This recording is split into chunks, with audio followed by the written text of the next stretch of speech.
Hi, guys. Welcome back if you're returning, and welcome in if you're new. This is Case by Case, and I'm Casey. Today, I'll be doing something new, and it's a little different compared to my typical content, but I'm super excited about it. I'll be reviewing season 1, episode 1 of 1,000 Pound Roomies. Quick disclaimer, I am not a medical professional, but I will just be sharing my opinions, and I would like you to share your opinions and feedback as well in the comments, but let's just keep it classy, okay? All right. All right, without further ado, let's get into this review. Okay, so firstly, I would like to say they definitely have a fan out of me. Like, I absolutely love this spinoff.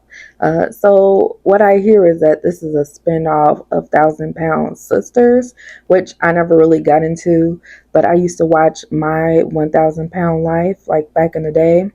And I would say this is definitely different compared to that. I felt like My 1,000 Pound Life was more like sad, I would say. It followed people's weight loss journey, but it wasn't like as funny as My 1,000 Pound Roommates. So I'll say that's a big difference already. But I heard that the sisters are funny, so but I never got into them. So this show is following the weight loss journey of both Jazz and Nisha. And if you see me look down, I'll just be looking at my notes. Both Jazz and Anisha, I would say Jazz is more so like kind of like the main character because in my opinion, she's taking the weight loss journey more seriously. So I'll give you like a quick little background on Jazz and Nisha. So Jazz, she has a 9-year-old daughter and her name is Nana. And then I don't know her real name, but they call her Nana. And then so Jazz said that she went through like a really bad breakup some years ago, and because of that, she began to eat her feelings, and that's when the real like weight gain began to pick up. But she said she's always been big, but like once she went through that like depression, and she stayed in the house and stuff, that's when it really got bad. And what she does for a living is she's a social media model. And I would say Jazz is more so an introvert.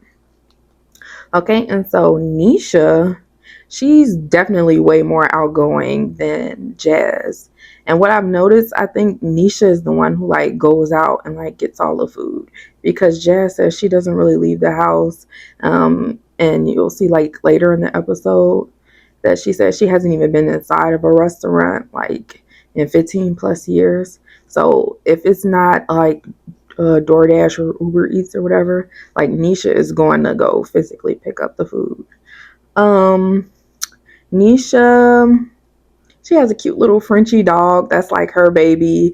And then also, a big thing about Nisha's background, she grew up in a Christian cult, and they actually like restricted her eating, and so that's why she has a weird relationship with food. But one thing that they both said is that they've both always like been big their entire life, like from childhood on up into adulthood. And I found it funny how they met. So they actually met like on a Big Girl's website, and I forgot what category they said, but it was like different categories like BBW, XX BBW, and things like that. And then that's how they met. And then Nisha needed a roommate because she was barely making rent, and so she asked Jazz to move in, and then the rest is history. Okay, and so the episode pretty much opens up with them heading out to go get some burgers. They're going to, they're heading to In and Out. I don't know why that's hard for me to say, but yeah, I'm from Chicago, so I don't know nothing about no In-N-Out burgers. That's the other thing. This is based in California, and so they're heading to In-N-Out. I think I'm going to insert a clip here of them going to go get the burgers. We did it. All right. Can we get a double double, no pickles? Then can we get another double double with no tomato, an animal style double double with a vanilla and chocolate milkshake, a 4x4 meal and animal style fries with a large root beer. My size really makes everything way more difficult. So I barely leave the house for anything. I want the same thing, at that same thing. How many times have we got takeout this week? 3, 4, 5, 6, 7, 14, 15, 16. 16 times this week? Food is therapy. If you're feeling bad, it'll be your comfort. It'll be that hug that you need. I think it's because when you're eating something good, you just tend to like forget about everything. All you're thinking about is how good the food tastes, and so it's like a drug. Hallelujah, hallelujah, hallelujah. Amazing. And I forgot what they were saying. All I heard was like double, double, double this. Can I get a double, double, double canapple? It was a lot. The order was super long, and I'm sure the order was like super expensive. And then they ate the burgers in the car, and I ain't even gonna hold you, like it was making my stomach turn. Like there's something about like when you see like grease, like a whole bunch of grease like falling down. Like I like a good single burger or a double burger, but like when you see like all that grease spilling out, it turns my stomach. And so yeah, when I saw them burgers, they was turning my stomach. But I heard that In-N-Out is good, so but yeah, I love how like how they are together. It's so funny. Like they'll burst out to a song. They'll burst out into song or like raps and stuff like that. It's so funny to me. And they're both very beautiful ladies. Like their faces are so gorgeous. So after the burger scene, it's like the next day, I think. And then they're getting ready to go. They're getting all showered up and everything. And they're going to head down to like their complex's pool area. And then they're taking Nana to the pool. One thing I found interesting was they were talking about how they shower and everything. And how like they have like multiple loofahs and things to hit certain spots and areas, and how it's a struggle to shower, but they still shower. I thought that was interesting because I know on like 600-Pound Life, like a lot of them, they wouldn't shower themselves. They would like have people come in and shower them. But I guess they're not that big yet. And so I thought that was interesting. They definitely seem like more active and more lively than the other people that I remember from like my 600-Pound Life. And another thing, like they definitely like remind me of like, the plus size girls like in high school that you would see that was always like looking cute, like makeup always done, and then they always like smelled super good. That's like what they remind me of. Like they would always smell like super powdery fresh. Like they give fresh, like they give like they smell real good, like real vanilla-y. Y'all know what I'm talking about. But anyways, they head down to the pool. And this was kind of hard to watch because like Jazz was struggling like just to walk to the pool. And then she kind of seemed like scared to get in the pool as well. And she didn't stay in the pool long. And then they had like what they call like the big girl chair. It's like a wider seat chair, and it's like I think made of metal or something like that. And they had that by the pool, and so after Jazz got out of the pool, she just sat in that seat for a while. And that was that at the pool scene. And then the next scene, I don't know if this was like the next day or a few days later. Um, Nisha wants to go to the beach, and Jazz pretty much is like not feeling it. She does not want to go to the beach. But she caves in and she tells Nisha that she'll go to the beach with her. And so they get all dressed and ready in their swimsuits and everything. And then they get in the van and then they head to the beach. So once they actually finally like pull up and make it to the beach, Jazz doesn't want to get out of the car. Like she starts to go into anxiety mode, and she like starts to have pretty much like a meltdown. And Nisha is pretty much just trying to encourage her to get out of the car and to be brave. But Jazz said pretty much that she's scared of being judged. That's been like her history as a larger person. People typically judge her when she's out. Sometimes they go so far as to take pictures of her, and they stare at her, and she just didn't want to go through that on the beach, and so she started to panic and decided to stay in the car. And Nisha said, okay, she gave up with trying to encourage her to come out of the car, and she just ended up going to the beach by herself. But during this meltdown that Nisha was having, what like really stood out to me was like she was scratching her head.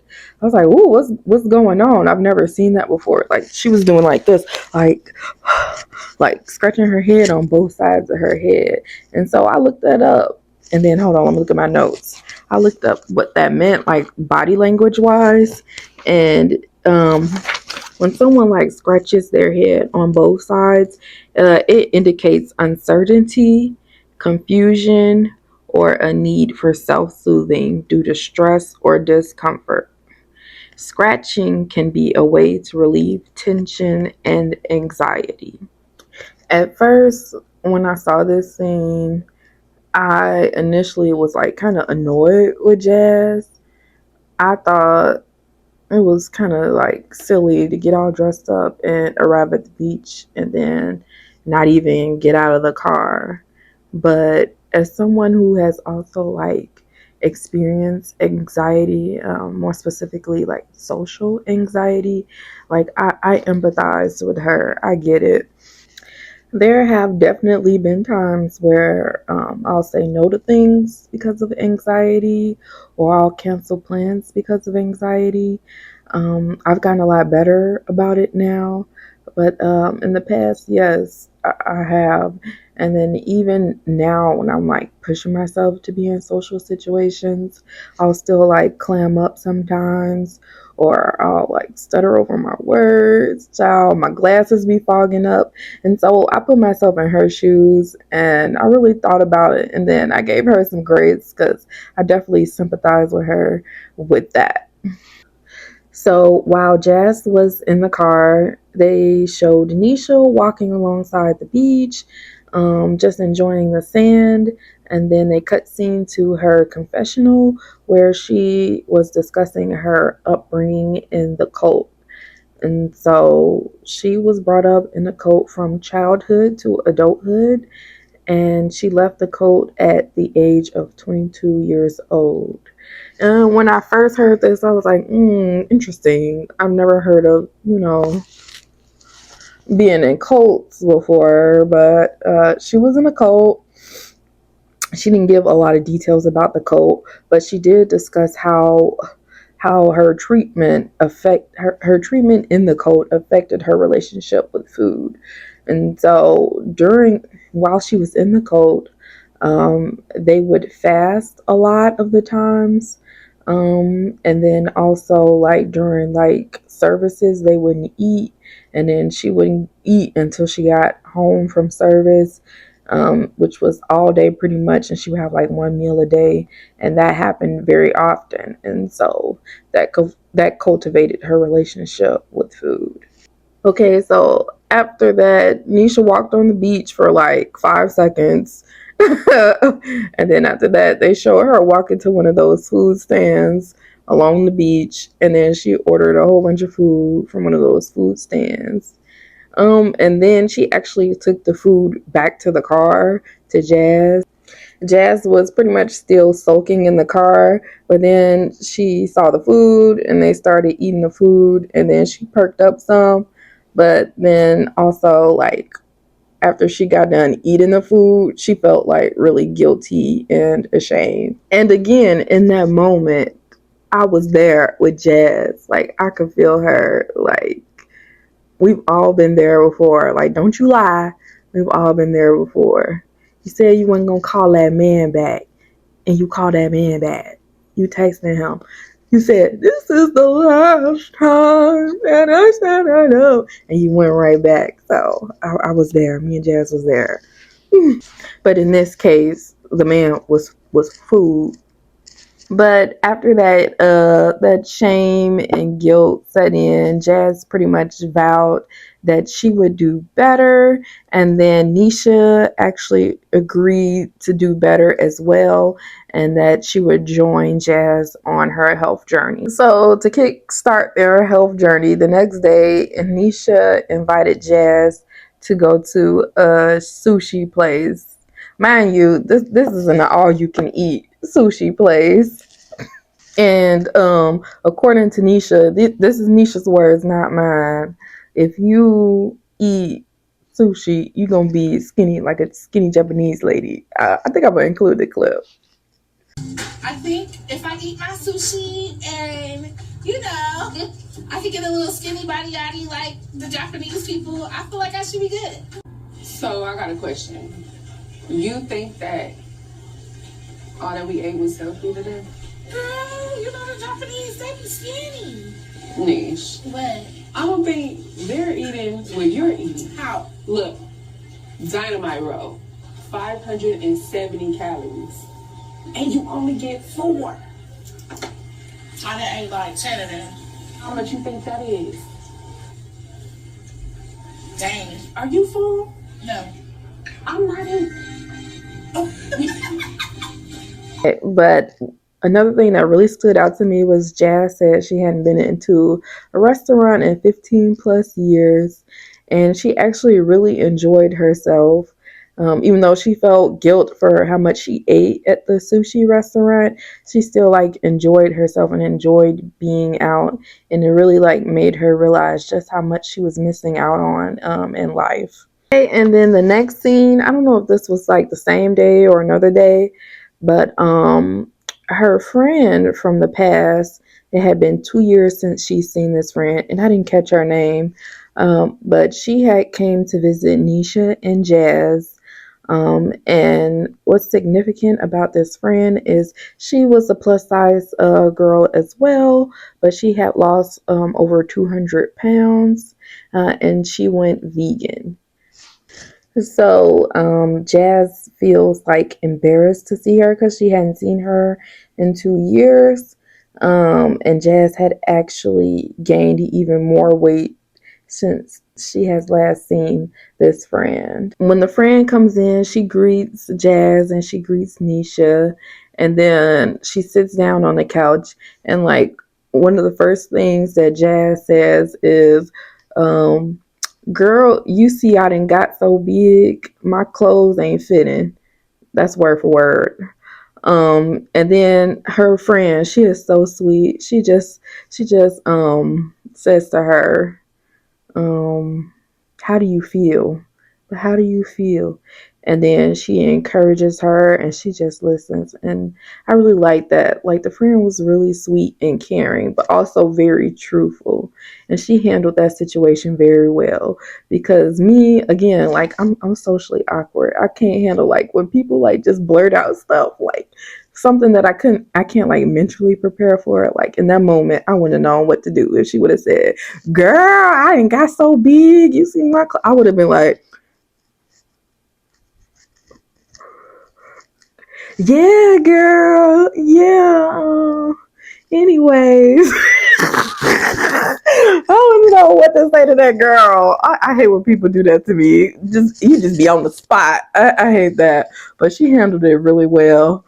But anyways, after listening to Jazz, encouraging her and everything, the friend pulls out the life expectancy calculator and then asks Jazz for her information.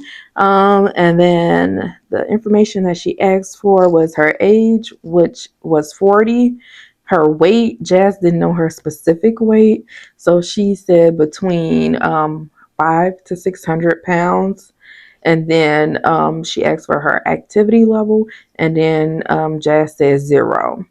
And so, after calculating all of that, her life expectancy was 44 years old, and Jazz is 40 years old. And so, of course, this was like a big wake up call for Jazz. So, after that, Jazz sets up a doctor's appointment. And so the next scene shows them heading to Jazz and Nisha heading to the doctor's office. And when they pull up, Jazz is in the car and she gets anxious and she says she needs some cheese.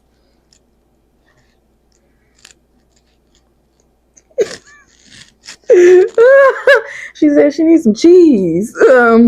But Nisha says, you don't need no cheese. Come on, let's go to this doctor's office. And so they head up to the doctor's office.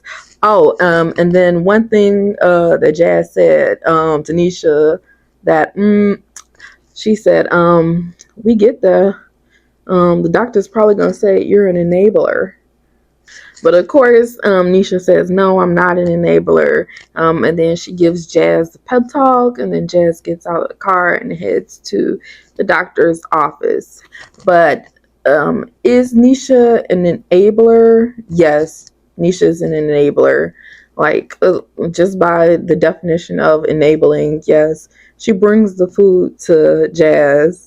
That's like the foundation of their friendship. It's bonding over food. She is definitely an enabler. Like literally that car scene alone that shows how she enables. Like if Jazz didn't want to get out of the car and go to the beach, uh, Nisha should have just walked the beach, got back in the car, and took her home. Like she didn't have to order all that food, you know? So that's just an example of her enabling. And then they get to the doctor's office. And then they're waiting for the doctor to come in. And then Nisha says she's hungry. And so she pulls out a granola bar. And Jess is like, don't you pull out that granola bar? And Nisha's like, no, but I'm hungry. And then she hurry up and tries to eat the granola bar. And then when the doctor comes in, she hurries up and tries to hide the granola bar. And then I was like, oh, wait. So this is like my second time noticing Nisha like hiding food. She hid the granola bar. And then when the roommate came over the day before, she hid all the bags of chips that they were eating on. So I'm like, what is that? Like, what is that? Like, it reminded me of like when kids have something they're not supposed to have and you catch them and then they run off. You're like, hey, what you got? And they hurry up and hide it. That's what it was giving. And so I was like, what is that? And so I Googled that as well. Okay, let me look at my notes. So I Googled that, and this is associated with eating disorders. And so a few of the underlying causes for this popped up. But the one that like really stood out to me was food insecurity and or trauma. And so it says a history of food scarcity trauma or neglect can lead to food hoarding behaviors and can cause individuals to hide food out of fear of it being unavailable later. I said, whoa, whoa. It's like, we really like tell on ourselves without even speaking sometimes. Like sometimes we'll do things and not even realize why we're doing the things that we're doing. And it's just, it's whoa. It's like so complex. And so, yeah, that really stood out to me. That was crazy when I found that out. So again, of course, that circles back to her childhood trauma and how she developed her relationship with food. She comes into the room and she introduces herself to Jazz and Nisha. She asks, what is Jazz's reason for coming into the office? And Jazz pretty much explains how she took the life expectancy test. And it showed that she only has about 4 years to live, and she's scared and she's ready to hear her options and to get her health on track. Oh, and most importantly, that she's doing this for her daughter. She wants to live for her daughter. And then the doctor says that that's a beautiful reason to do this. And then